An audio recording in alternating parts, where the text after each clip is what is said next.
Bagi saya ini sudah banyak 18 ini.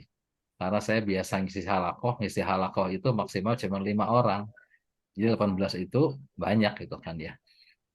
Mudah-mudahan tidak mengurangi semangat kita untuk talabul ilmi, karena nanti ini direkam, nanti insya Allah rekamannya akan di-upload di link YouTube-nya Jembatan Hidayah. Jadi nanti bagi yang belum menonton, yang belum mengikuti acara ini nanti bisa lihat di link YouTube-nya.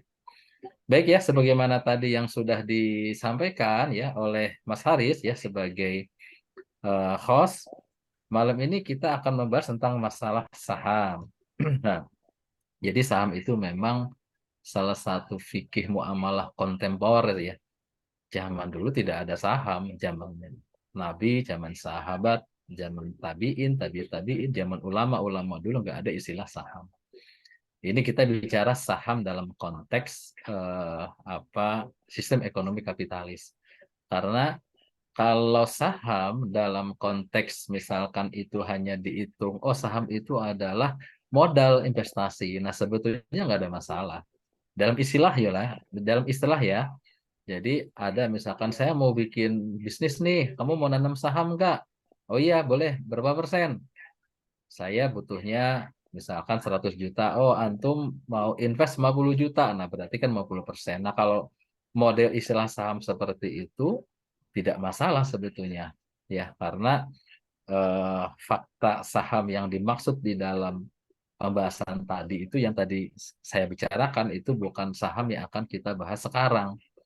Nah, saya juga yakin kalau terkait dengan masalah saham dalam tadi ya yang saya ulas di awal itu nggak ada masalah gitu kan. Orang sudah paham insya Allah. Nah, malam ini kita akan bahas saham yang terjadi dalam pasar modal gitu ya. Di mana sekarang banyak ya penawaran-penawaran kepada kaum muslimin untuk memiliki saham di perusahaan-perusahaan besar. Nah, sebagai pengantar, saya ingin gambarkan dulu bahwa kondisi kaum muslimin ya ini dulu ya ketika kaum muslimin ini berada di dalam naungan sistem Islam. Nah, sebetulnya saat itu semua aspek kehidupan kaum muslimin termasuk aspek muamalah ya. Kalau saya bicara muamalah, konteks di sini adalah muamalah maliyah ya. Jadi interaksi manusia yang terkait dengan harta, muamalah maliyah. Itu muamalah dalam konteks khusus. Karena kalau bicara muamalah dalam konteks umum, nah setiap interaksi yang terjadi sesama manusia itu muamalah ya. Interaksi dengan keluarga, dengan orang tua, dengan anak, dengan tetangga, dengan sahabat, itu muamalah dalam konteks umum. Nah, kita bicaranya adalah muamalah dalam konteks khos atau konteks khusus, yaitu muamalah maliyah. Ya. Jadi, ketika kaum muslimin itu masih hidup di dalam naungan kehidupan Islam, nah saat itu setiap perbuatan kaum muslimin termasuk aspek muamalah itu timbangannya adalah perbuatan tersebut adalah timbangan halal haram. Jadi ketika akan melakukan sesuatu itu ditinjau menurut pandangan syariah ini haram atau haram. Misalkan begini dulu masyhur ya Khalifah Umar bin Khattab itu beliau itu nggak mengizinkan setiap pedagang manapun itu masuk ke pasar kaum muslimin kecuali apa? Dia memahami hukum-hukum muamalah gitu. Jadi pedagang itu nggak boleh masuk pasar kalau dia nggak paham hukum muamalah. Nah itu suatu ketentuan dari Amirul Mukminin, dari kepala negara. Nah kalau sekarang orang paham enggak soal bisnis muamalah, tentang fikih muamalah, ya dia masuk ke pasar, dia jual beli.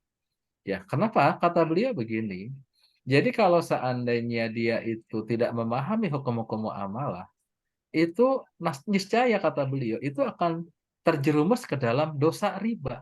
Nah, ini masyhur ya di dalam kitab As-Salus Mausu'ah Al-Qadaya fil Fiqh Mu'assirah ya halaman 461 dikatakan demikian.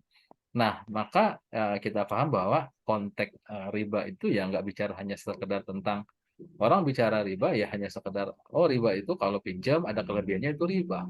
Padahal riba itu kan seperti itu. Riba yang terjadi di antara transaksi barang-barang enam ribawi ya. Kalau jual beli antara emas, perak, gandum merah, gandum putih, kemudian kurma sama garam, kalau transaksi jual belinya maupun tukar menukarnya atau tasarrufnya tidak sesuai dengan hadis Nabi, maka terjadi riba di situ. Nah, orang nggak tahu itu kan beli beli garam.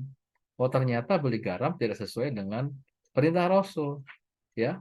Beli garam tidak secara tunai, ngutang. Walaupun garam harganya Rp1.000, tapi kalau ngutang, nah, menghutang garam itu menimbulkan riba. Menghutang emas, menghutang perak itu menimbulkan riba. Hutang di sini adalah dalam artian belinya itu tidak kontan, ya, bukan pinjam. Kalau pinjam beda lagi kan. Kalau pinjam itu bukan masuk kategori al-bai atau jual beli gitu ya. Nah, jadi kata Sayyidina Umar bin Khattab, kalau nggak ngerti hukum fikih muamalah, nggak jangan masuk. Kalau masuk pasar, niscaya dia akan terkena dosa riba. Nah, dulu kehidupan kaum muslim itu dijaga oleh pemerintah, oleh negara, agar setiap aspek perbuatannya, halal haramnya itu betul-betul terjaga begitu ya. Nah, namun ya, ketika apa namanya kaum muslimin itu meninggalkan kehidupan Islam, nah terutama mungkin teman-teman sudah tahu ya. Jadi saat khilafah hancur tahun 1924, gitu, karena kondisi itu berubah total. Nah, kaum muslimin itu semakin terjerumus dalam sistem ekonomi yang dipaksakan oleh siapa? Oleh Barat. Yaitu apa? Sistem kapitalis. Nah, sistem ini tidak mengenal halal haram. Nah, ini karena apa? Akar sistem kapitalis adalah faham sekulerisme yang menyingkirkan agama sebagai pengatur kehidupan publik, termasuk di sini adalah kehidupan ekonomi. Maka walhasil gitu kan, bahwa sebagaimana kata Asalus, kaum muslimin akhirnya hidup dalam sistem ekonomi yang jauh dari Islam, baidan an Islam, jauh dari Islam, ya, seperti sistem perbankan, pasar modal, itu bukan dari Islam.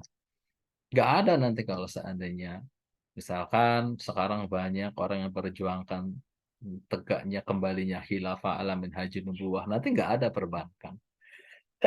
Karena perbankan itu satu istilah yang khas, istilah yang khusus memang dari sistem kapitalis.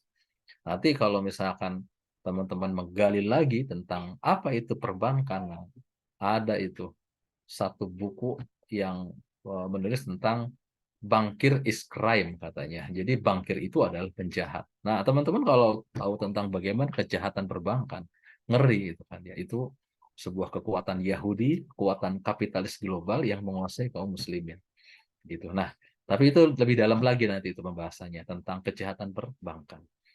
Nah, dan biasanya kalau bahas masalah itu agak-agak serem jadinya itu ya. Nah, jadi malam ini kita akan bahas tentang masalah saham, bagaimana hukum saham. Nah, ini juga nggak lepas dari hadis Rasulullah yang menjelaskan bahwa layak tianna ala nas, jadi akan datang suatu masa kepada diri manusia, la yubalil mar'u, yang dia itu nggak peduli lagi.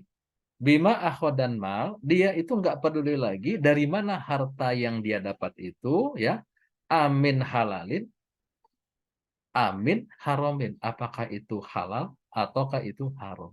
Jadi Rasul sebetulnya sudah memprediksi bahwa akan datang suatu masa kepada kehidupan manusia di mana manusia itu sudah nggak peduli lagi bagaimana cara dia mendapatkan harta, mau halal maupun haram. Makanya ada istilah zaman sekarang, jangankan eh, yang haram, yang halal saja susah gitu kan ya. Dan terbukti ya, ya itu contoh aja.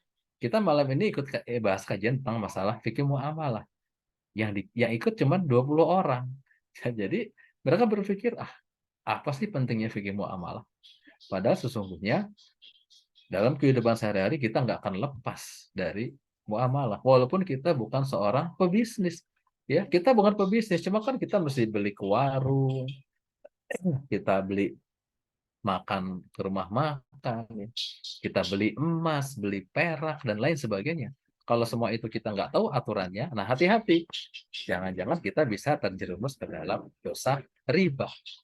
Ya, nah jadi kita fokus ya, kita langsung bahas tentang masalah eh, tentang jual beli saham menurut Islam. Oke, saya share screen ya, izin share ya saya ya. Bentar.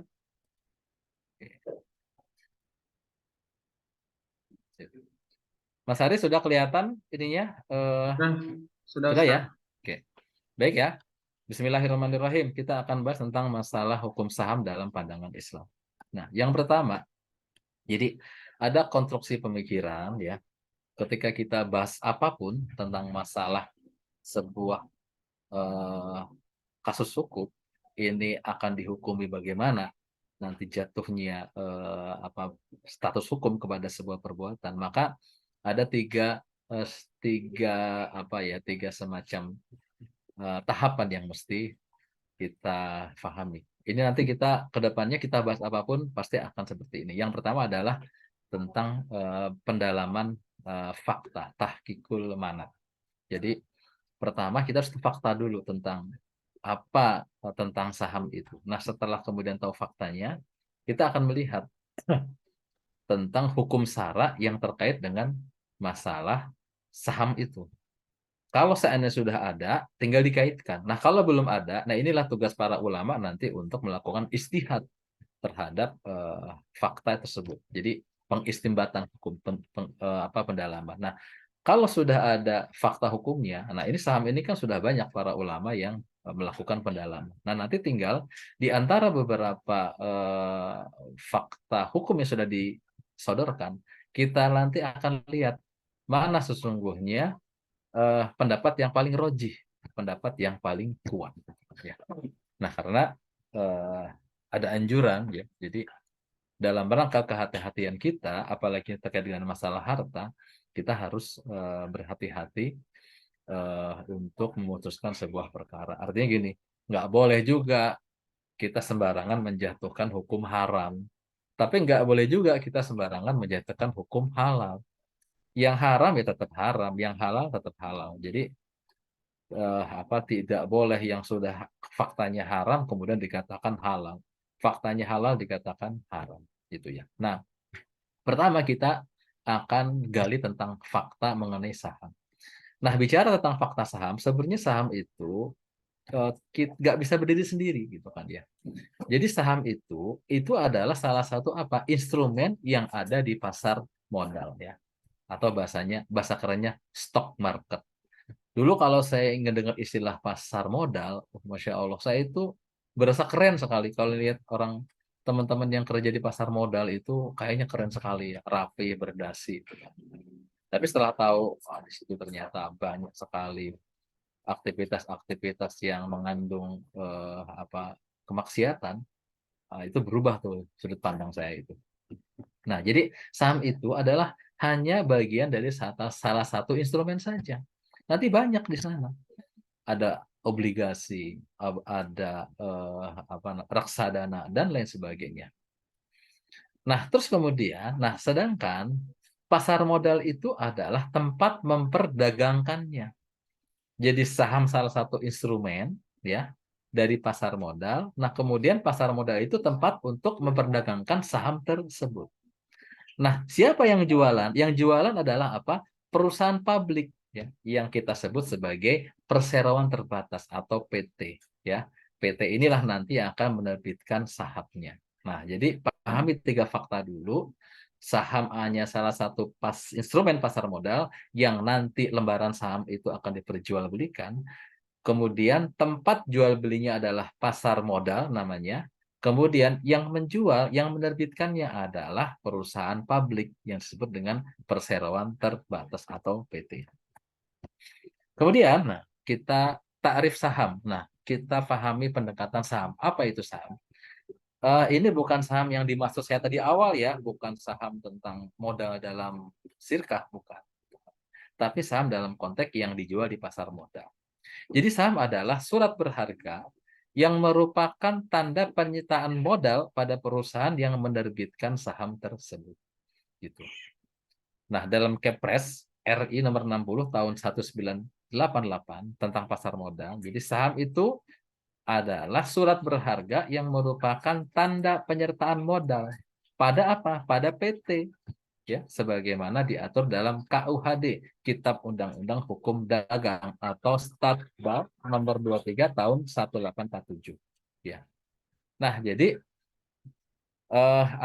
lembaran-lembaran saham ini ya, ketika kita membeli misalkan sebuah perusahaan PT menerbitkan 1.000 lembar saham. Nah, kemudian kita beli sahamnya 100. Nah, maka 100 saham ini menunjukkan apa? Penyertaan modal kita pada perusahaan tersebut. Berarti apa? Dengan membeli 100 lembar saham, berarti kita memiliki 10% atas modal perusahaan tersebut. Kita berinvestasi di perusahaan tersebut sebanyak 10%. Ya. Kemudian ya, kita bicara tentang tarif perseroan terbatas. Ya. Perusahaan yang menerbitkan saham tersebut ya.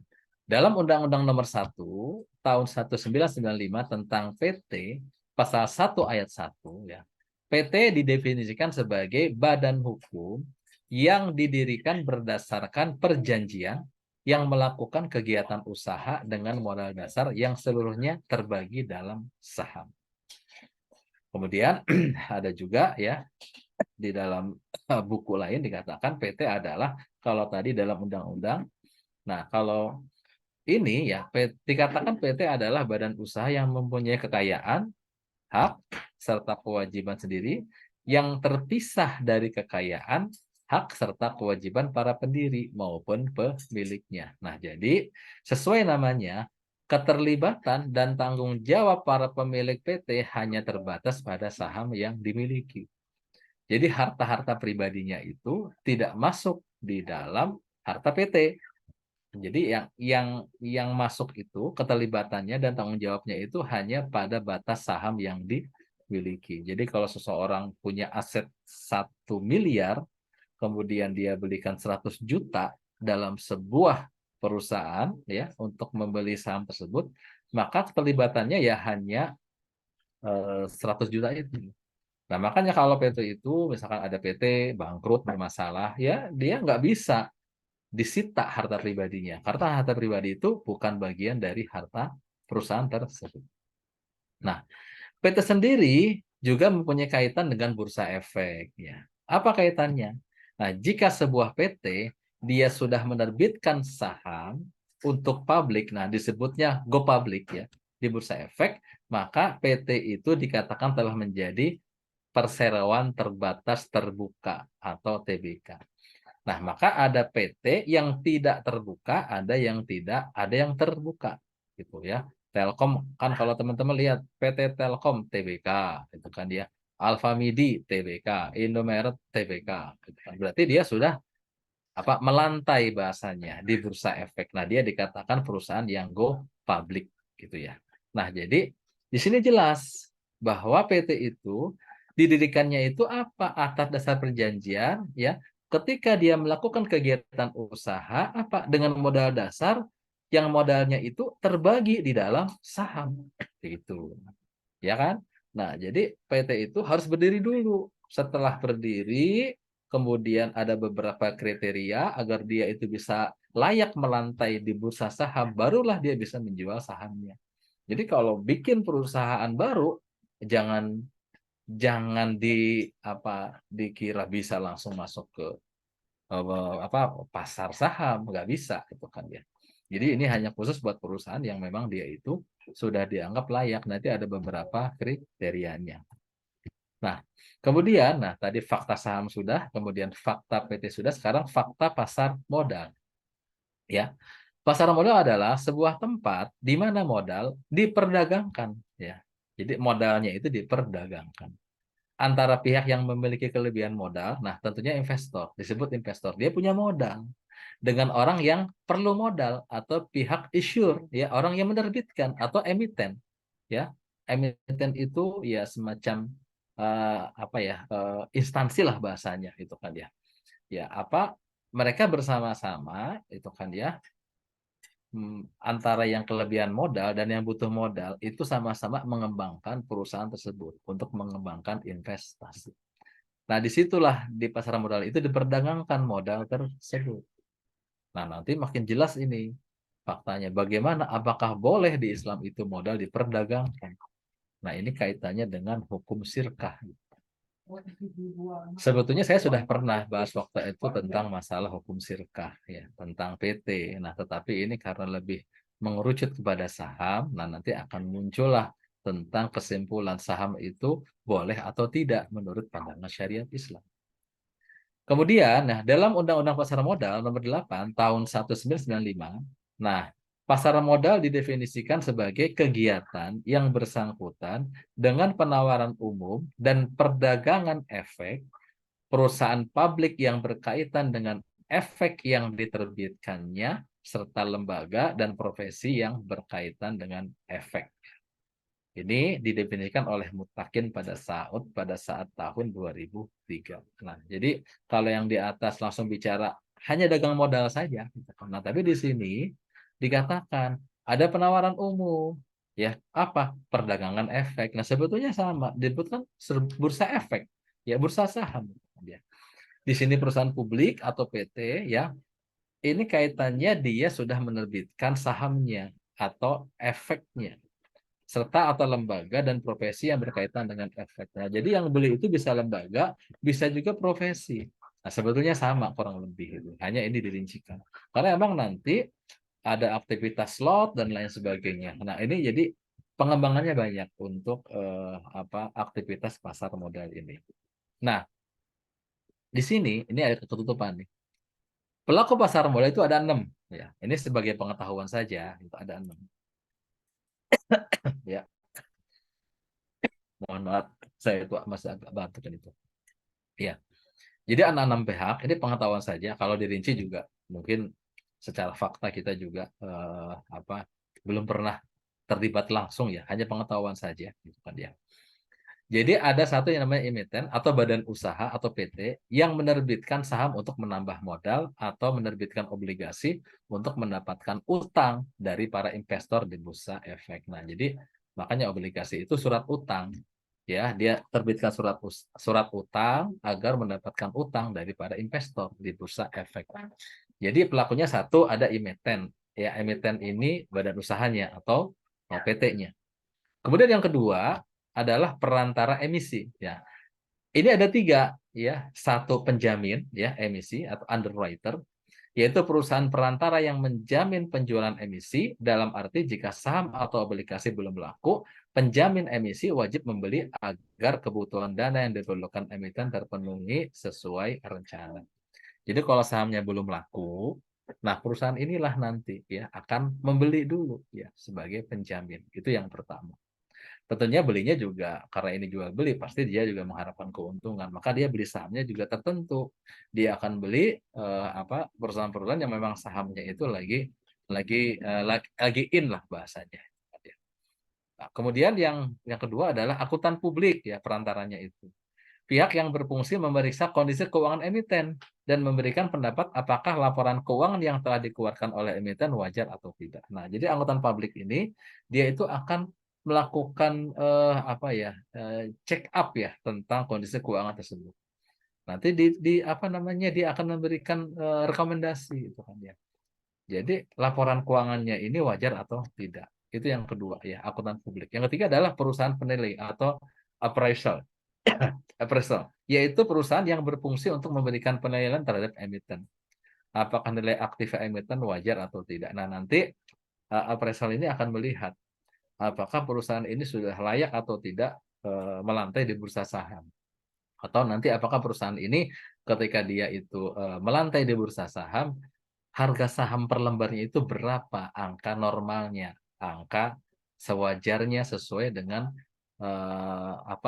value perusahaan tersebut gitu kan ya. Yang ketiga adalah badan pelaksana pasar modal, yaitu badan yang mengatur dan mengawasi jalannya pasar modal, termasuk mencoret emiten atau delisting dari lantai bursa ya kalau sudah dia tidak layak itu dicoret ya. Dan memberikan sanksi kepada pihak-pihak yang melanggar peraturan pasar modal. Nah, nanti ada juga itu. Karena dari beberapa perusahaan-perusahaan itu banyak yang nakal dia itu. Dia tuh jual saham itu ya, dia kerjasama dengan appraisal seolah-olah agar layak perusahaannya itu dijual sahamnya dengan lembar yang sangat tinggi, padahal faktanya enggak. Nah, hanya dia dengan tujuan hanya ingin mendapatkan sebanyak-banyaknya dana dari pihak ketiga. Setelah dapat, nah padahal dia menjalankannya tidak secara profesional. Nah kemudian, nah di Indonesia, nah Badan Pelaksana Pasar Modal ini adalah BAPEPAM, ya, Badan Pelaksana Pasar Modal atau Badan Pengawas dan Pelaksana Pasar Modal, yang merupakan lembaga pemerintah di bawah Menteri Keuangan. Nah, ini resmi ini, ya, badan pemerintah, ya, lembaga pemerintah di bawah Menteri Keuangan. Yang keempat adalah bursa efek, yaitu tempat diselenggarakannya kegiatan perdagangan efek pasar modal yang didirikan oleh suatu badan usaha. Nah, di Indonesia ada dua bursa efek. Yang pertama BEJ, Bursa Efek Jakarta. Ini dikelola oleh PT Bursa Efek Jakarta. Dan yang kedua adalah Bursa Efek Surabaya. Nah, ini dikelola oleh PT Bursa Efek Surabaya. Nah, ini ada BEJ, ada BES, ya. Kalau BEJ Jakarta atau BES adalah Surabaya. Ini sama-sama PT ini bentuknya juga, ya.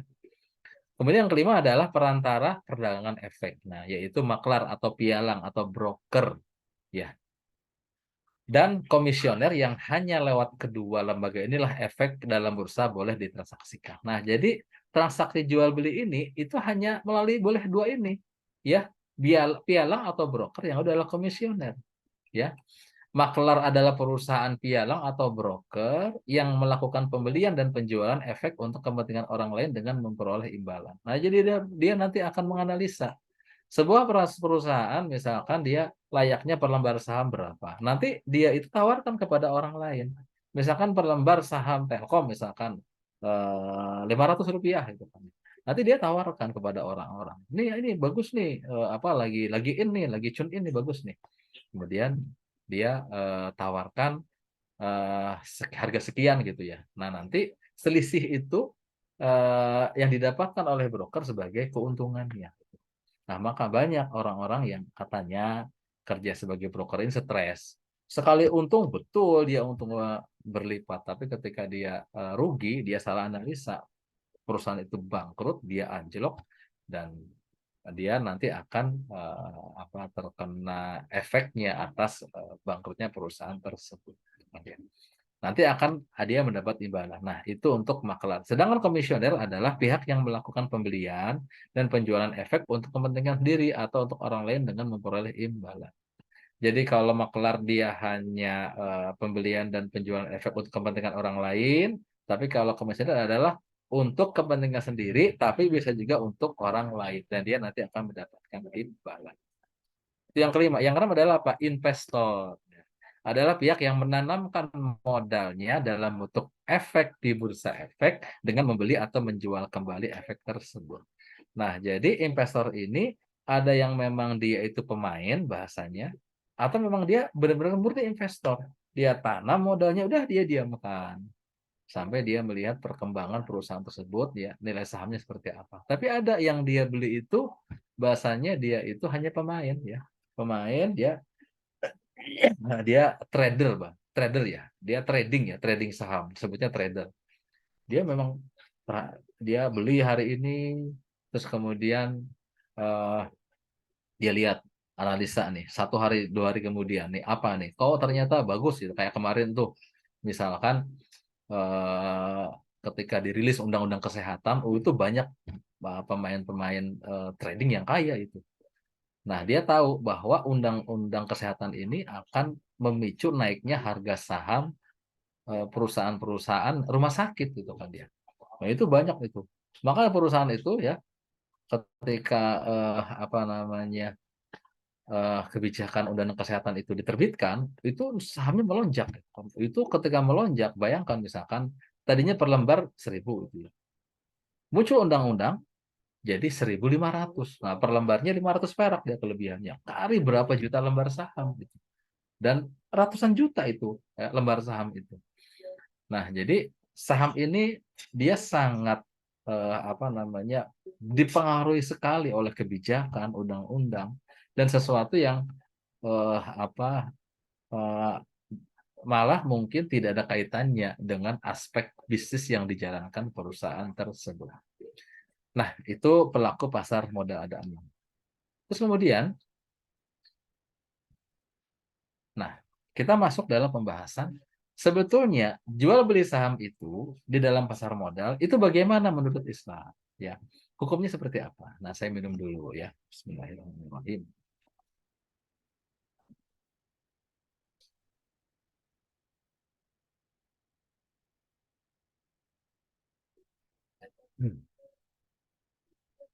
Jadi terkait dengan jual beli saham, ini sebetulnya para ahli fikih kontemporer ya, yang mereka itu menganalisis tentang aspek-aspek muamalah sekarang, itu sepakat bahwa haram hukumnya ya memperdagangkan saham di pasar modal yang perusahaan itu bergerak di bidang usaha yang haram.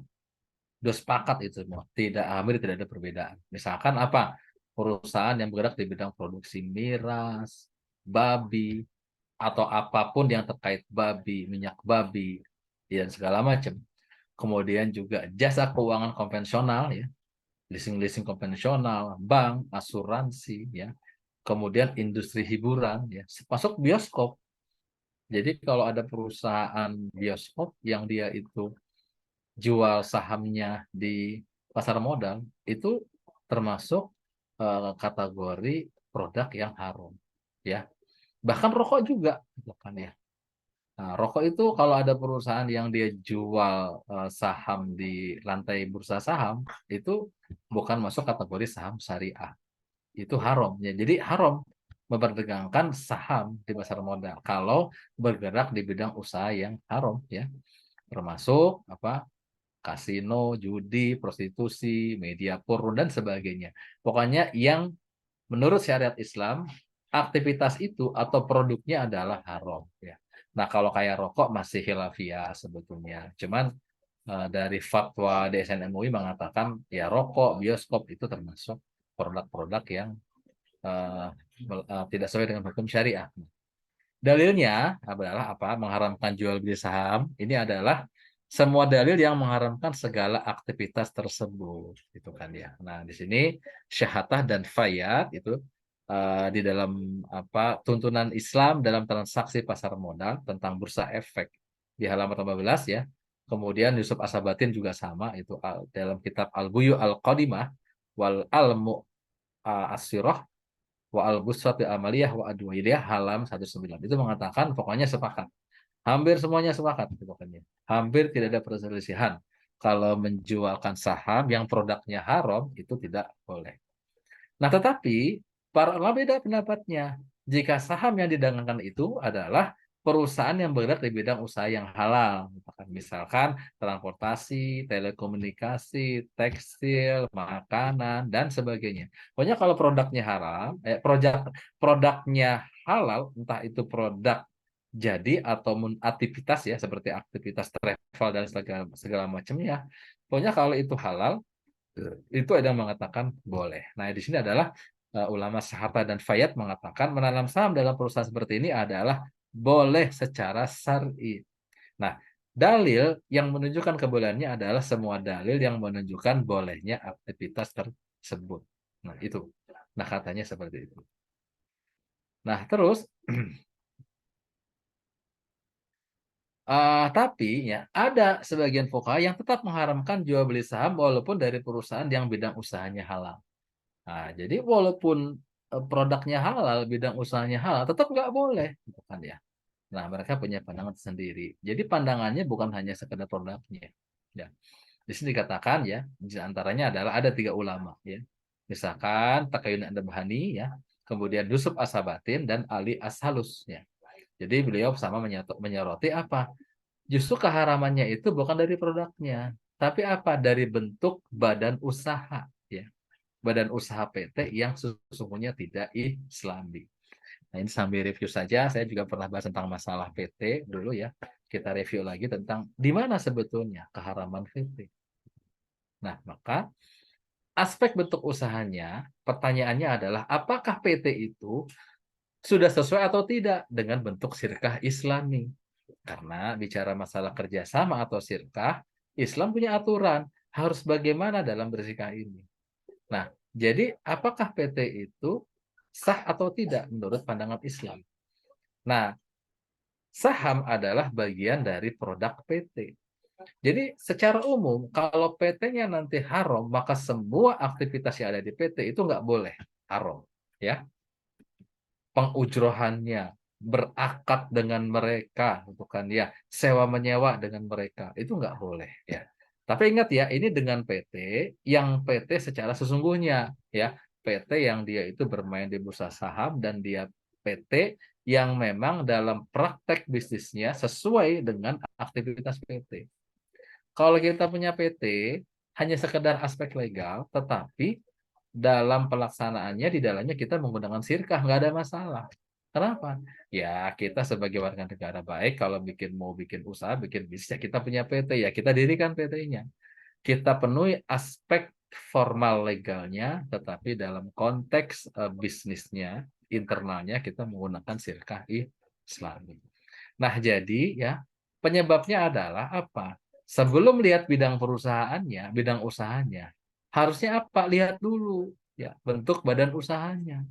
Apakah ia memenuhi syarat sebagai perusahaan Islami atau tidak? Nah, aspek inilah sebetulnya ya yang nampaknya betul-betul diabaikan oleh sebagian besar ahli fikih dan pakar ekonomi Islam saat ini. Ya. Buktinya apa? Mereka nggak menyinggung tentang aspek ini, ya, aspek krusial ini, apa tentang badan usahanya. Jadi perhatian mereka ketika bicara tentang masalah saham itu hanya fokus pada apa? Identifikasi bidang usahanya, halal atau haram, bukan ya? Nah, di sini gitu kan ya, menjadi salah satu kejelian ketika ulama itu mm, mencoba mendetaili tentang hukum sebuah fakta hukum, bukan ya. Jadi apa Isasul fikri ya tentang pemikiran terhadap fakta itu akan menimbulkan kesadaran terhadap berpikir. Itu penting sekali, ya. Jadi perhatian mereka itu hanya fokus pada apa? Bidang usahanya dan berbagai mekanisme transaksi yang ada, ya. Seperti transaksi spot, ya, kontan di tempat, kemudian transaksi option, trading on margin dan sebagainya, begitu. Jadi hanya fokus ke dalam itu saja. Bolehnya itu fokus kepada produk dan mekanisme transaksi saja, tapi mereka jarang yang menyoroti sebetulnya aspek usahanya atau badan usaha yang mendasari itu boleh atau tidak. Begitu. Oke, lanjut ya. Nah, di sini coba diuraikan tentang keharaman perseroan terbatas. Gitu ya. Nah, jadi yang pertama ya, Syekh Taqiyuddin Ad-Dabhani di dalam kitab An-Nizam Iqtisadi tahun 2004 menegaskan bahwa perseroan terbatas atau PT dalam kurung ya dikatakan sirkah musahamah. Jadi dikatakan sirkah musahamah ini yang bersikah ini kan kerjasama itu namanya sirkah. Musahamah itu adalah saham. Jadi yang bersikah itu adalah sahamnya. Dikatakan oleh beliau adalah bentuk sirkah yang batil, tidak sah. Karena apa? Bertentangan dengan hukum-hukum sirkah di dalam Islam. Gitu. Apa pertentangannya? Jadi antara lain kebatilannya adalah dalam PT tidak terdapat ijab dan kabul ya sebagaimana dalam aktivitas sirkah. Nah, dalam sirkah itu harus ada aktivitas ijab dan kabul. Yang satu menerima, yang satu mengambil begitu ya. Nah, yang ada di PT itu hanya transaksi sepihak dari para investor, ya orang yang menyertakan modal dengan cara apa? Dia beli saham dari perusahaan tersebut atau dari pihak lain di pasar modal. Tadi ada broker maupun ada komisioner. Tanpa ada perundingan atau negosiasi apapun baik dengan pihak perusahaan maupun pesero atau investor lainnya. Begitu.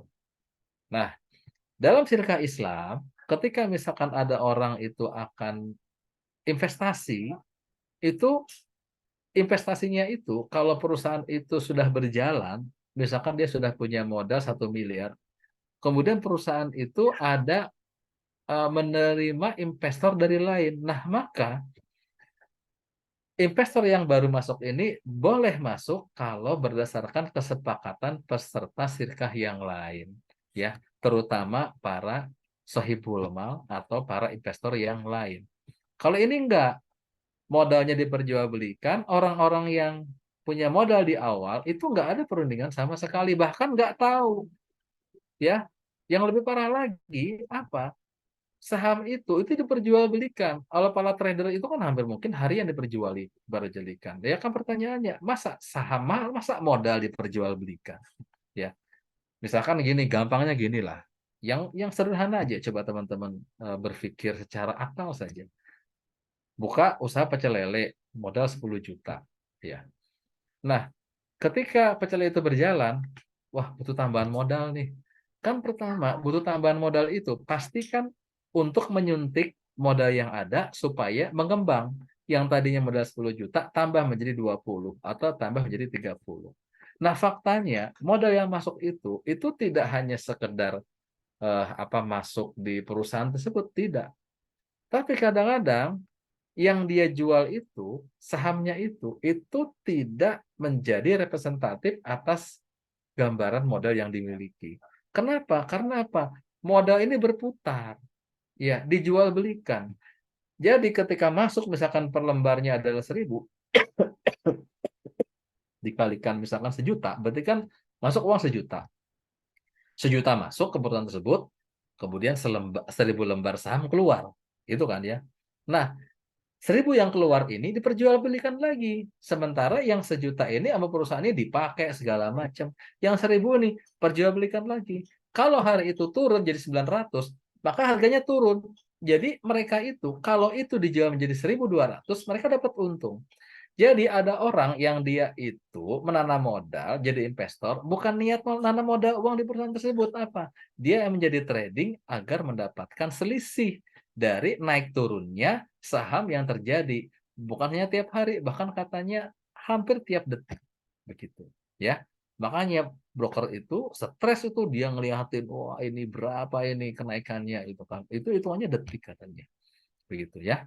Nah, kemudian yang berikutnya kebatilannya adalah tidak adanya ijab kabul dalam PT ini sangatlah fatal. Ya. Fatal kenapa? Sama fatalnya dengan pasangan laki-laki dan perempuan yang hanya dia datang mencatatkan pernikahannya di kantor catatan sipil, tapi tanpa ada ijab kabul secara syar'i. Nah, bayangkan bagaimana fatalnya terjadi zina di situ, ya. Dia datang, dicatatkan di kantor catatan sipil, tapi dia nggak ijab kabul. Secara negara sah, tapi dia nggak ijab kabul. Yang ada adalah menjadi zina.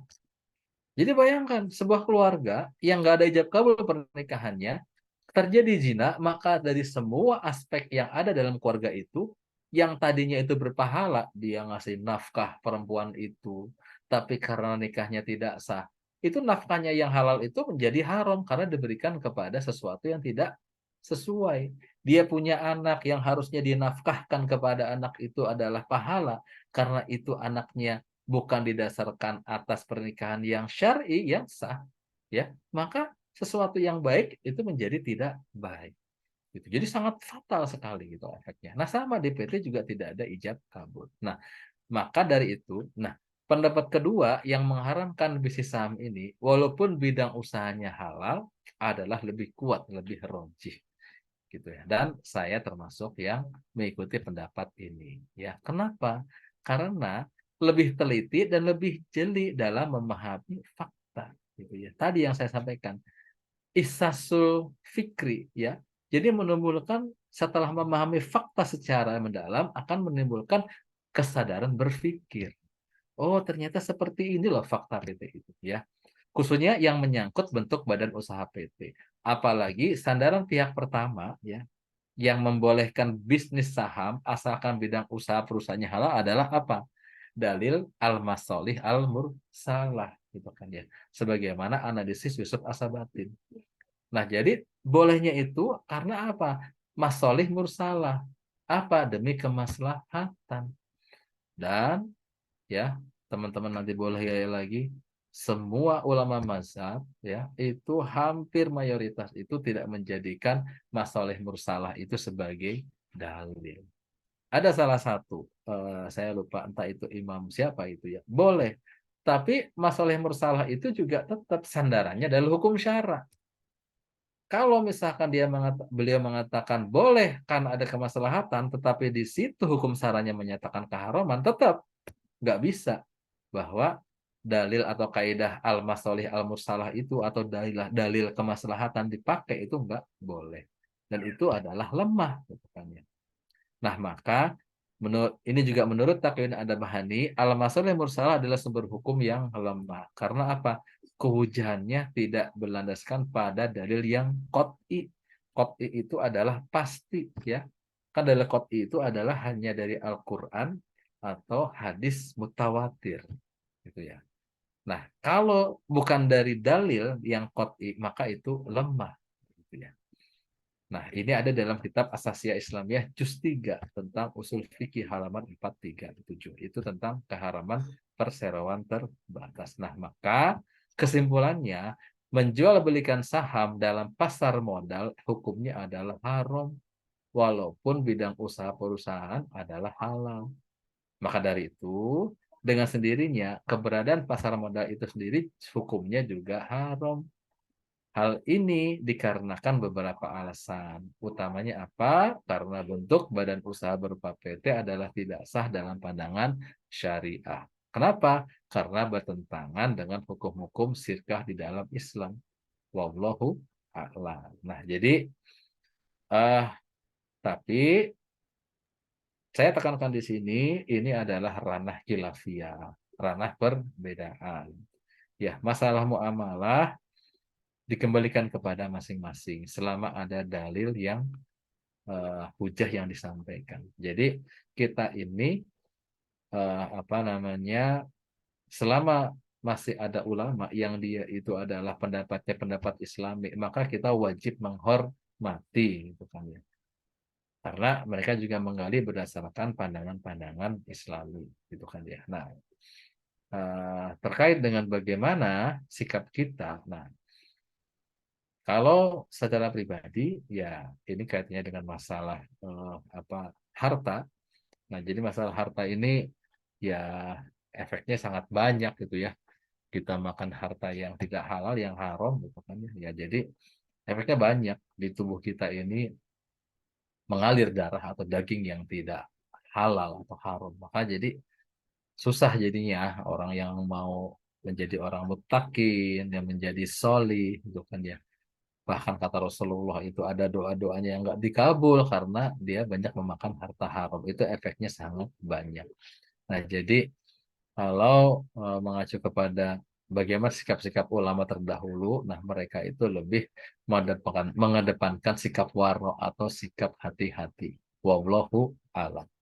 Ya, insya Allah untuk bahasan tentang eh, saham ini saya cukupkan ya. Saya kembalikan kepada Mas Haris. Jika ada tanya jawab, mangga silakan dibuka. Demikian dari saya. Lebih kurangnya mohon maaf. Bila taufik wal hidayah. Wassalamualaikum warahmatullahi wabarakatuh.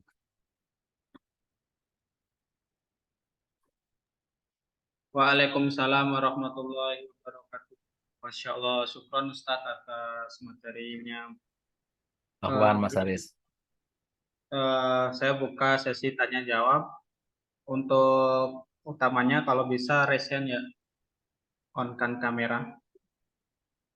Saya buka dua penanya terlebih dahulu. Mangga ayah bunda, siapa yang mau bertanya?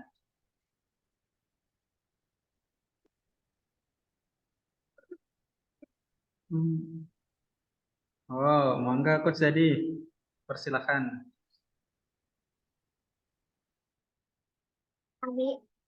Hmm.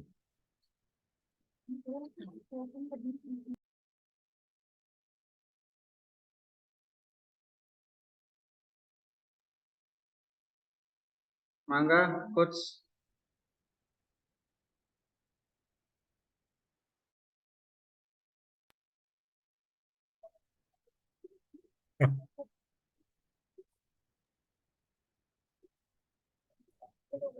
Apa nggak ada suaranya Coach Dede itu ya?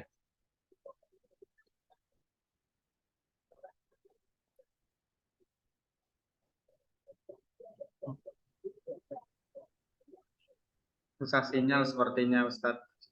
Oh ya, Terkendala. keluar ya, Iya, keluar ya. betul.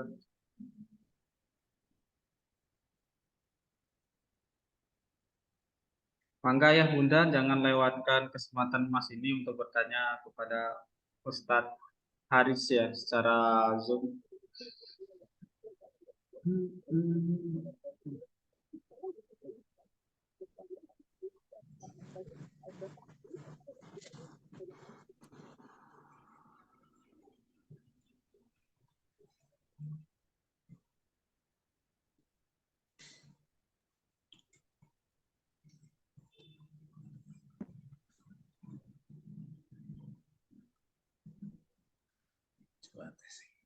Nah, alhamdulillah. Gimana coach? Oke, tes. Nah, Kedengeran ya? kedengeran, aman.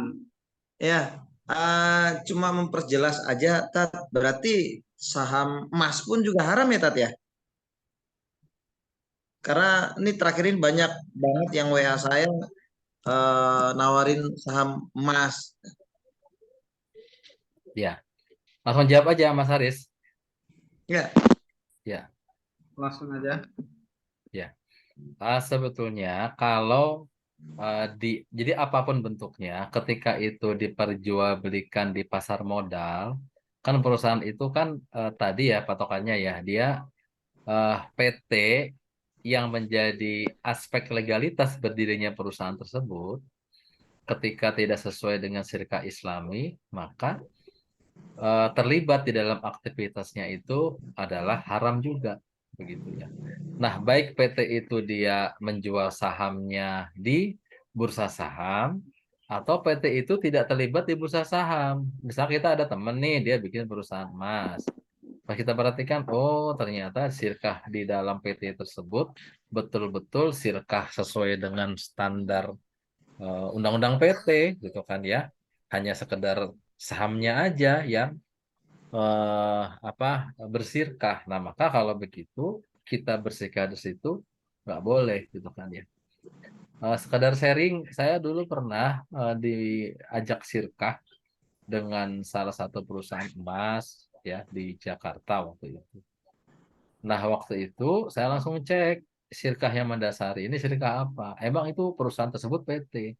Tapi ternyata pertama, mereka ya PT-nya itu hanya sebagai unsur legalitas saja pelengkap. Terus yang kedua, di dalamnya mereka justru keterlibatan saya di dalam itu agar diperbaiki akad-akadnya itu sesuai dengan akad syariah. Jadi saya buatkan nama sirkahnya apa saat itu karena waktu itu ada sohibul mal, tapi dia juga kerja, maksudnya menjadi pengelola. Ada yang pengelola aja, ada sohibul mal doang. Berarti kan campuran antara sirkah mudorobah dengan sirkah inan. Nah, campuran seperti itu namanya sirkah mufawadoh. Saya buatkan sirkah mufawadoh. Di dalam PT-nya tertulis para direksi yang tertulis di akta perusahaan, di notaris dan didaftarkan ke Humkam. Tapi sebetulnya di balik perusahaan itu mereka membuat akad sirkah namanya sirkah mufawadoh. Nah, kita terlibat di situ, beli sahamnya, misalkan perusahaan itu, oh saya mau ini nih, perusahaan kita mau butuh modal nih, kita jual sahamnya. Nah, apa-apa, itu kan perusahaan mas, mas itu nanti kaitannya dengan nanti transaksi ribawi gitu ya. Itu mah beda dengan transaksi ininya, apa namanya, sirkahnya. Nah, kalau seperti itu boleh. Tapi kalau perusahaan itu dia pakai PT-nya, sirkahnya dengan model sirkah PT, kemudian dia juga main di bursa saham, dia jual sahamnya di bursa saham, maka beli saham seperti itu hukumnya haram dan itu tidak boleh. Demikian Coach Dedi, mudah-mudahan bisa dipahami. Wallahu a'lam. berarti ini ya, Tat ya, untuk apa supaya apa bahasanya ya? Jadi ketika kita bikin PT ini kan secara kita memenuhi dari hukum positif PT kita bentuk, tapi supaya tadi ya sesuai dengan aspek legal syariahnya, maka kita wajib bikin akad syari'inya, Tat ya. Jadi ada dua perjanjian lah, Tat ya. Yang satu untuk memenuhi secara hukum positifnya, yang kedua memenuhi dari sisi aspek syariahnya berikut semua kegiatan di dalamnya. Gitu ya, Tat ya, supaya PT Betul. itu menjadi halal. Iya, betul sekali, Bos Dedi. Nah, inilah sebetulnya salah satu aspek yang tadi Rasulullah itu sampaikan lah bahwa suatu saat itu kaum muslim itu sudah nggak peduli lagi apakah hartanya itu diperoleh dengan cara halal maupun haram, termasuk ketika mereka berbisnis, mereka bikin perusahaan. Ya hanya sekedar itu saja, dia nggak tahu sirkahnya sirkah apa, apakah abdan, bawadoh, atau inan, ya, atau sirkah wujud, dia nggak tahu. Pokoknya kerjasama aja. Nah, tadi efeknya tadi ya dia sampaikan oleh Taqiyuddin Ad-Dabhani bahwa eh, tidak adanya ijab dan qabul ya di dalam sebuah aktivitas akad ya muamalah itu akan menyebabkan produk yang diperoleh yang dilakukan itu juga menjadi tidak halal. Jadi kalau kita bikin perusahaan dan tidak ada sirkah yang Islami yang mendasari, maka sirkahnya itu batil. Ketika sirkah itu batil, semua aktivitas yang terjadi itu juga batil, tidak halal, menjadi haram. Gitu. Dan inilah sebetulnya yang betul-betul harus diperhatikan. Kan sayang kan ya, capek-capek berpikir, kemudian bisnis, wah, apa namanya ikhtiar keras, ternyata apa harta yang diperoleh atau kerjasamanya batil. Jadi betul mutlak harus ada sirkah yang mendasari. Ya, ini harus digarisbawahi. Demikian, Coach. Bagaimana kalau dilihat dari karyawannya, Tat? Misalkan saya karyawannya, maka gaji yang saya dapat, ujro yang saya dapat, itu hukumnya bagaimana, Tat? Apakah jadi haram? Apakah jadi halal atau bagaimana, Tat? Iya. Ya, ini kan efeknya jadi panjang efeknya ya. Nah, ini karena ditanya, jadi saya harus jawab itu kan dia. Ada dua kondisi, Kang Deddy. Kalau PT itu dimiliki oleh non-Muslim, nggak ada masalah. Kenapa? Karena non-Muslim itu tidak terikat dengan hukum syara. Dia mau bikin perusahaan nggak pakai hukum sirkah, nggak ada masalah. Jadi kita yang bekerja di sebuah PT, PT ini dimiliki oleh non-Muslim, itu nggak jadi masalah. Kita dapat gaji segala macam. Ya. Tapi kalau kita kerja di PT, PT itu punya PT itu punya Muslim dan dia itu membuat perusahaan itu PT hanya legalitasnya saja, tidak ada akad sirkahnya. Maka kita kerja di situ pun dapat gajinya juga haram, nggak boleh. Jadi apa? Harus ditinggalkan, harus keluar ya. Itu ekstrimnya. Nah, cuman jadi ketika teman-teman sudah tahu seperti ini, kondisinya, wah saya udah kepalang kerja nih di PT ini. Ya, Islam itu ada beberapa ulama yang menyatakan kalau terkait dengan masalah nafkah, sambil diupayakan dulu ya mendapatkan pengganti nafkahnya itu sudah ganti baru resign begitu ya. Jadi ah ada anak saya itu kerja di Alfamidi PT itu kan dia jual di bursa saham. Cuman Alfamidi itu yang punya Chinese. Dia nggak terikat hukum syara, maka nggak ada masalah mendapat gaji dari dia.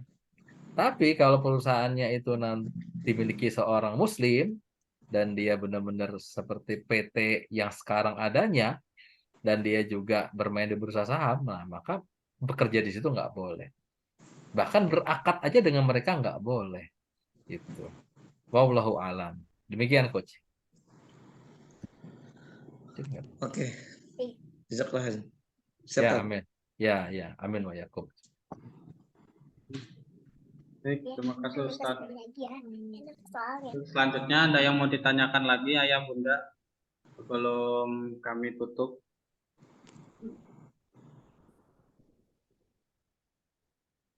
Jadi pada intinya bisa dilihat lebih dulu bentuk badan usahanya, apakah sudah memenuhi syarat sesuai syariat Islam atau enggak.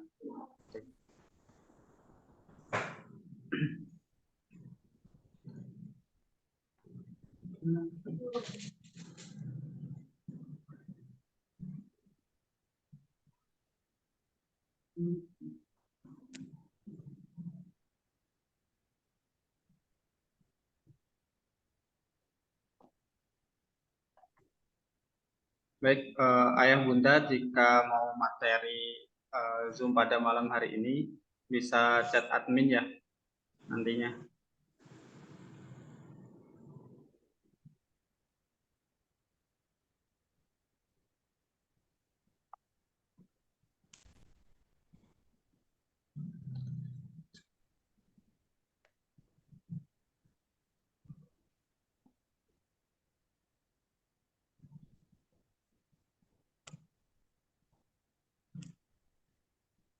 Baik, ada pertanyaan nih Ustaz dari salah satu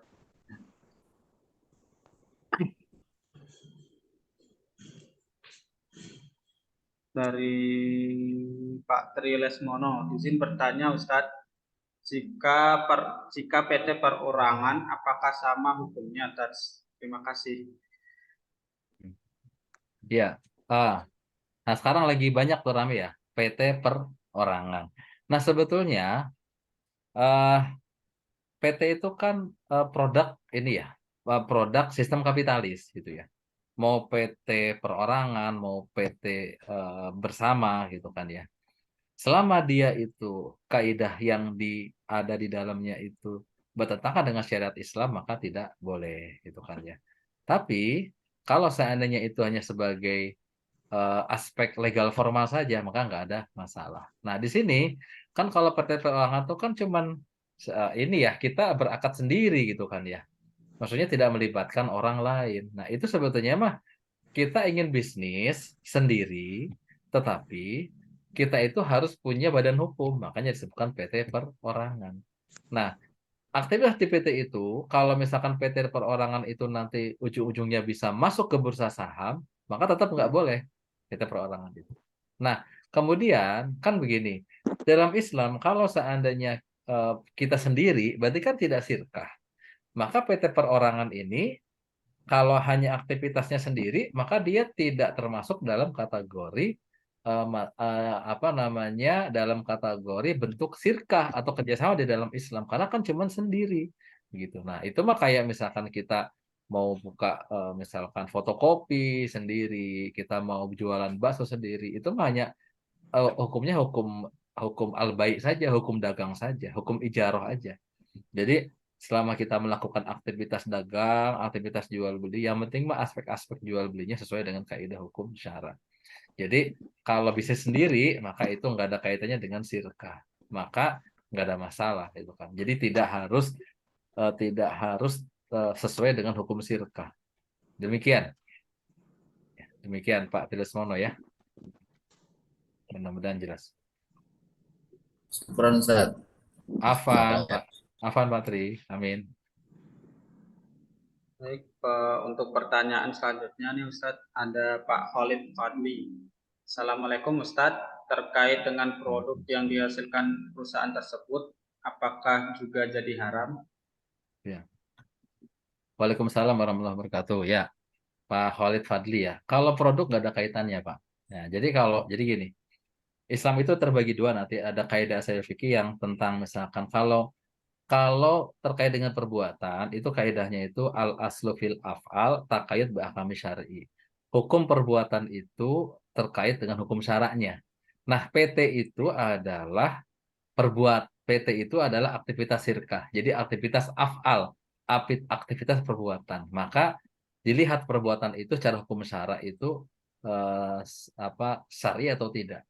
Itu kalau perbuatan. Nah, kalau tentang produk berarti ini kaitan dengan benda. Nah, kaidahnya itu al aslu fil asyai al ibaha. Hatta ya dulu alat tahrim. Jadi hukum asal sebuah sebuah benda itu mubah, boleh. Hatta ya dulu alat tahrim sampai ada dalil yang mengharamkan. Misalkan PT itu dia itu membuat produk ini apa namanya kecantikan gitu kan ya. Eh, Dilihat produknya itu ada mengandung produk haram atau tidak. Kalau produk itu mengandung produk haram, misalkan alkohol, berarti kita nggak boleh membelinya, itu kan ya. Walaupun kalau dalam masalah obat-obatan, dalam masalah hal ini ada dua pendapat. Kalau alkoholnya yang dikonsumsi itu haram, tapi alkohol yang sekedar dipakai ya untuk tubuh dan segala macam itu nggak boleh. Itu boleh nggak ada masalah. Atau produk yang ada merkurinya. Kalau merkuri ini kan jelas-jelas dia menimbulkan bahaya atau doror. Rasulullah itu menegaskan la doror wala didoror. Tidak boleh membuat bahaya dan membahayakan yang lain. Nah, jadi kalau produk kembali kepada produknya itu halal atau haram. Jadi kalau produk yang dihasilkan oleh PT itu tidak ada kaitannya dengan PT itu eh, apakah dia sesuai sirka atau tidak. Hanya produknya saja. Nah, dia bikin popok, dia bikin makanan. Makanannya haram ya boleh dibeli. Nah, jadi kalau untuk produk itu tidak terkait dengan PT tersebut. Ya, produk itu hukumnya adalah hukum dari benda yang dihasilkan itu halal halal atau haram. Ya, demikian Pak Khalid Fadli.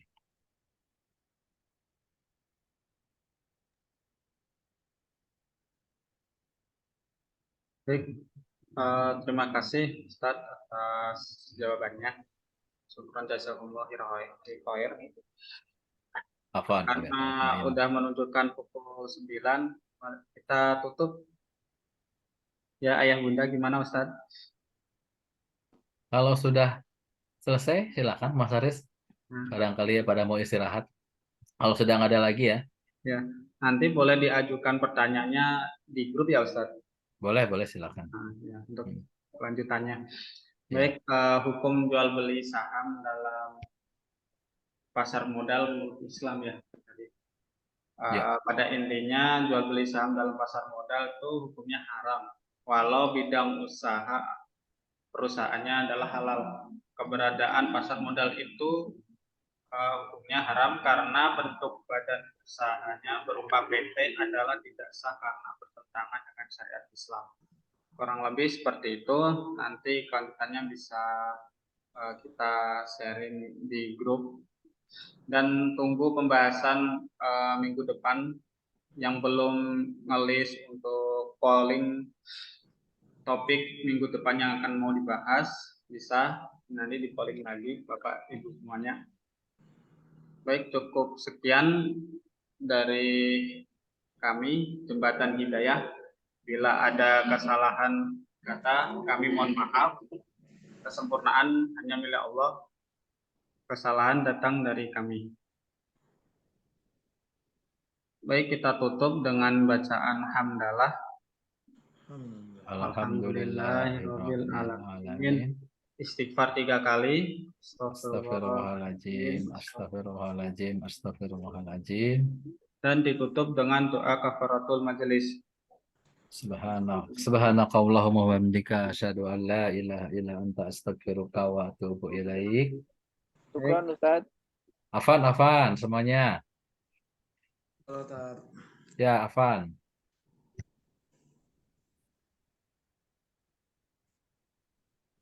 Tutup Mas Haris, kok belum salam?